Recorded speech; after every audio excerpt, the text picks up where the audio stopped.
Hello everyone, welcome back to Polly's Adventures. Today, it's bath day. She needs a bath, she's stinky, and she has a couple marks on her back from something. So, right now, if you can see,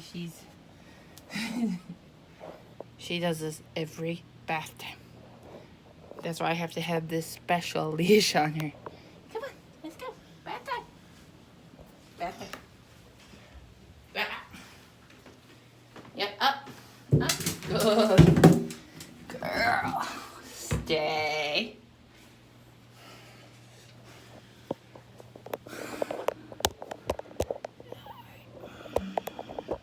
There. Stay. Now, usually I'll play some soothing classical music, but since we're doing YouTube, we're not going to do that. So, first thing first, I like to get her in the tub. Come on. Good girl. Now, this part she doesn't always like, so I always like to put this down so she's ready. Now, when you are bathing a dog, I do it myself because she's short hair, so why pay for a whole bath and trim when I just brush her and bathe her myself. So I do pretty warm water. Just so she doesn't get startled, and we do this every time, so she likes it every time better and better. I let it run from down there, just to kind of prepare her, and then here comes the really fun part. I do apologize if y'all get wet. I know I'm gonna get soaked.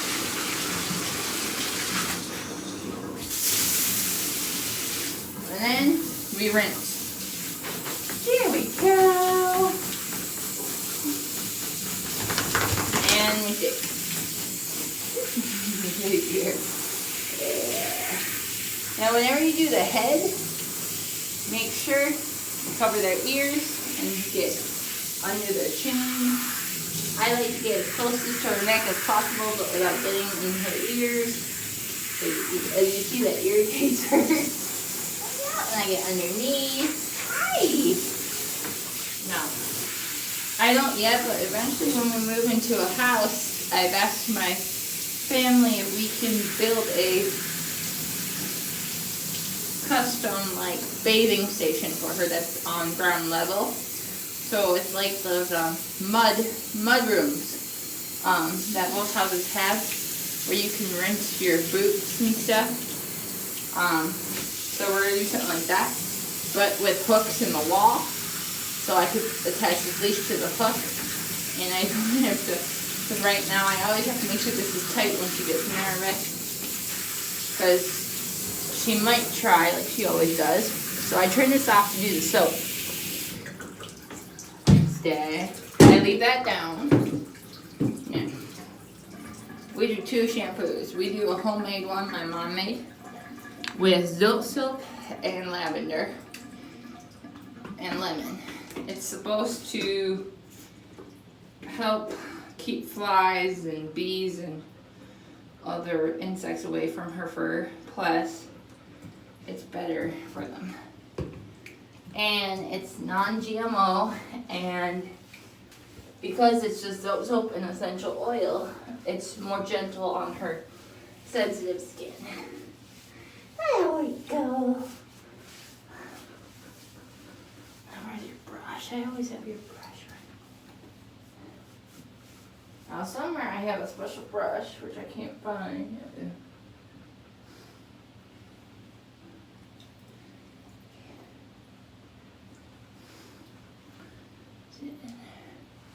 Oh, there it is. Okay, I have this special brush we use. This is great because you think about it, see, she's gonna try to escape. This is a great brush.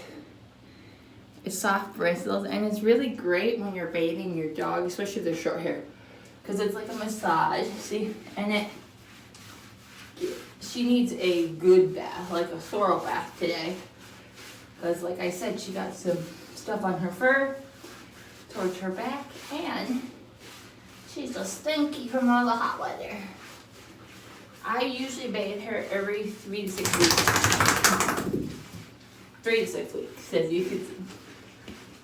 So, sometimes she'll get another one if she's really dirty, but it just depends. Now the other shampoo I'll use sometimes, which I'll probably just use on her neck today, is the veterinary recommended grapefruit. It's for skin.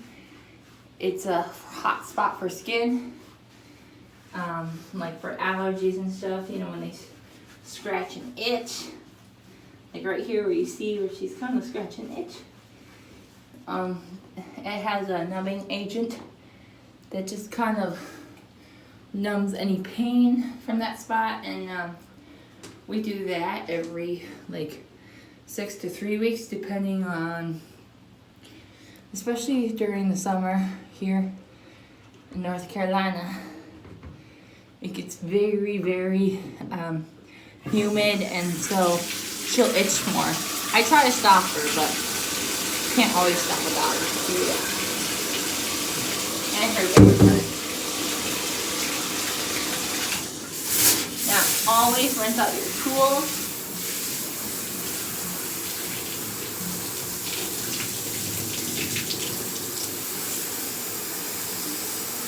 Now, I usually bathe her toward the end of the day, just because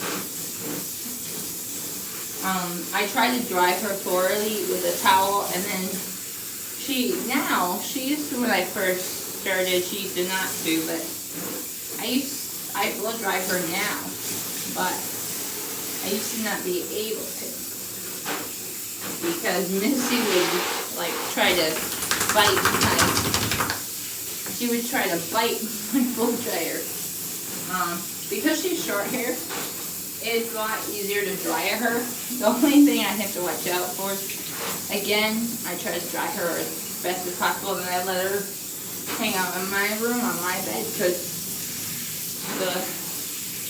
I think the second bath she had, she escaped out of the bathroom, and I was like right now, during this process when I was rinsing the soap, and silly girl decided to lay soaking wet on my brother's bed. It was pretty funny. I laughed. Him, not so much. He did not think that was funny at all.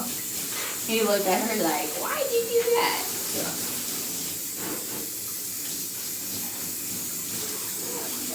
and I just kind of have her move a little bit so I can get all the areas.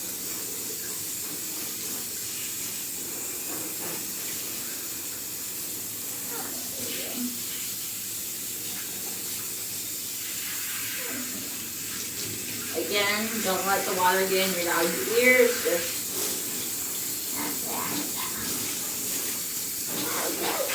and then her most favorite part, I push her forward, so she'll let me. There we go. I get her tail, her butt, and okay. Now, here comes another tricky part.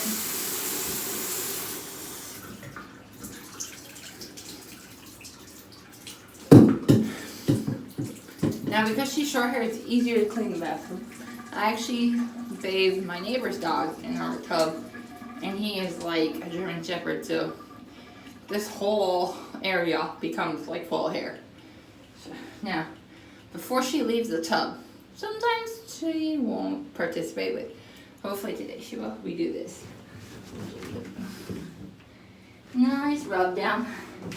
There we go. Nice and clean. Hi. What do you think? Say hi to the camera. What do you think? Say hi. Say I'm all cleaned up. I'm all clean. Go. Let's just get it nice. I tend to get the areas that tend to be really soaked, and I just, because she's short hair, it's a trick when you're drying your dog. If they're short hair, best thing to do is take the towel, lay it down, and just back and forth. quick enough, the air underneath the towel will actually dry the area faster. And then I just get her legs, lift them up.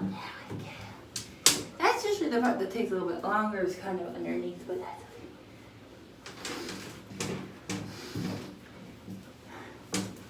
okay. And then I let her, come on. Yeah. Well, thank you for enjoying bath time with us. Now it's just blow drying, and you probably, that might be boring, but have a great night.